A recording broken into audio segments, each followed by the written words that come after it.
You ever wonder what it would be like to be a bug? Yeah, me too. But unfortunately, unless you were the hyper-advanced race of mantis people, watching this in the far future of 2917, I imagine you're just a regular human like the rest of us. Disappointing, I know. Luckily, we have video games to fill this dark abyss inside of us, because many games are centered around bugs, what life might be like for them. Fortunately, I was able to find 3 games that perfectly simulate insect life as a whole, perfectly suitable for junior entomologists like you and I. In the dank depths of Australia, Team Cherry was gracious enough to give us an idea of what bug life is like down under, and what I consider to be one of the greatest games ever made, honestly. Hollow Knight. This game really has it all. Interesting story and lore, amazing fast-paced gameplay, lovable characters, and most importantly, bugs. This starts with our little guy jumping into a chasm, with hardly any idea where to go or what to do until you eventually reach the town of Dirtmouth, a cleverly named settlement housing only one lonely bug. So of course, you walk right past him to check out what's down the cool well at the end of the village. Nah, I'm just kidding. Talk to him. He will inform you that there is some sort of infection going on down below, that everyone who lived here eventually all went down there in a trance, eventually leaving him as the only living resident in this lonesome town. All that's telling me is that there is a mystery afoot, and it's up to us to figure it out. Hollow Knight is all about mysteries, as the game is never super straightforward about what you have to do. The game will only tell you about the main objective outright, but it will be up to you to pick up ideas and leads from the areas and NPCs that you visit that will only gently nudge you in the direction of where you want to go. It is obvious that this game wants you to explore, and if you are anything like me, you will completely neglect your map like it's the middle child, and wander aimlessly around the crossroads for an hour 20 as you miss the entrance to False Knight at least 8 times. After the defeat of False Knight, you'll gain access to the Fireball spell, and thus gain the ability to kill the Balder, guarding the gate and enter Green Path. At this point in my first playthrough, I began to realize how beautiful the art is in this game. So much life and personality given to all the backgrounds, characters, and environments, all thanks to Ari Gibson, the lead art director of Team Cherry.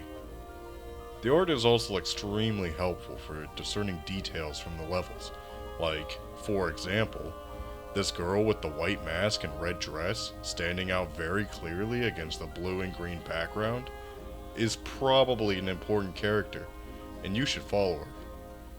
The fight with Hornet sort of marks the end of the first act of Hollow Knight, as you discover the true purpose as to why the knight came to Hallownest. I think this game is a masterclass in game design, and it's obvious why so many other indie studios have taken inspiration from the game. Of course, this has regrettably led to people calling out any indie-made Metroidvania as a Hollow Knight clone, but I don't think that should deter devs. Hollow Knight drew from many fonts of inspiration, and because of this, the game feels familiar, yet unique. I have full faith in Team Cherry, and I can't wait to see what they've been cooking up for Hollow Knight Silksong. You know, if I'm still alive when it comes out.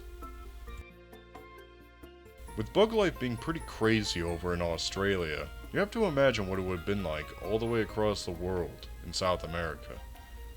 Moonsprout Games had the answer to this question when they released Bug Fables, the Everlasting Sapling Pack in 2019. This game is an extremely fun Paper Mario inspired RPG. Now, as you can see, bug life in South America is much more brighter and cheerful than it is across the ocean. There is a thriving kingdom built off of a kind ant queen named Elizant who ruled fairly. She spent her whole life inviting explorers and warriors to the kingdom to search for a legendary artifact called the Everlasting Sapling, which has been rumored to give eternal life. Eventually, though, she passed away, and her daughter, the princess, took up the search in her name, inviting bugs from all over to find the artifact in the name of her mother. After that little bit of exposition, our story starts with this green beetle fella who is just oozing sad anime backstory, and some rambunctious bee girl with a bad attitude.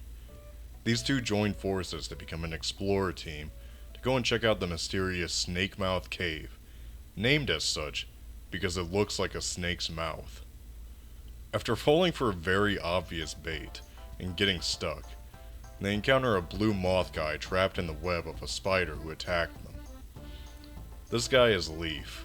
If you know anything about RPGs, you can see that we have our classic party setup now, of warrior, mage, and girl. Except for the fact that this guy can't do magic.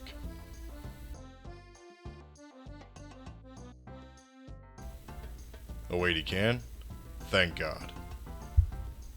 While these characters may all seem very tropey and cliche at the very beginning, this game does a wonderful job of subverting your expectations for these characters in a good way.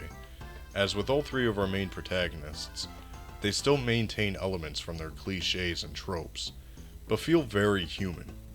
And all of them have incredible payoffs to the ends of their personal stories. The only complaint I really have about the story and the characters is that I tend to feel they ham it up a little with the constant talks of friendship and teamwork. But whatever. It works for most shonen anime, right? After defeating the spider, our trio returned back to the Ant Kingdom with the artifact and Leaf in tow. This is when Leaf begins to realize that he's a bit out of his own time. While he was asleep in that cave, decades had passed. The world was completely different from how he left it. He doesn't share this with the party just yet, and instead goes with them to deliver the artifact to the Queen, confirming his suspicions.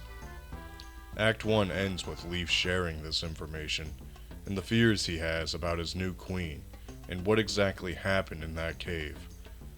This sets up the general motivations for each character. Kabu wants to protect his new friends, Leaf wants to find answers, and V just wants fame and fortune. I think this game is awesome, and if you've been craving anything resembling the first two Paper Mario games, then I think you will love this one. To my knowledge, Moonsprout Games hasn't announced that they're working on anything else yet, but they've shown to be a very capable studio when it comes to story writing and game development. So I guess my only choice is to just wait patiently for whatever their next project will be. You know, these games are only taking place on Earth, right? But have you ever wondered what bugs would be like in space? Of course you have. The Society of Junior Entomologists have been wondering about this for years. Luckily, a somewhat forgotten franchise from the 90s may have the answers for us, in the form of Earthworm Jim, originally made by Shiny Entertainment. I already know what you're gonna say though. Tuna, worms are not insects, they are worms. And god damn it, I don't care. Let me have this.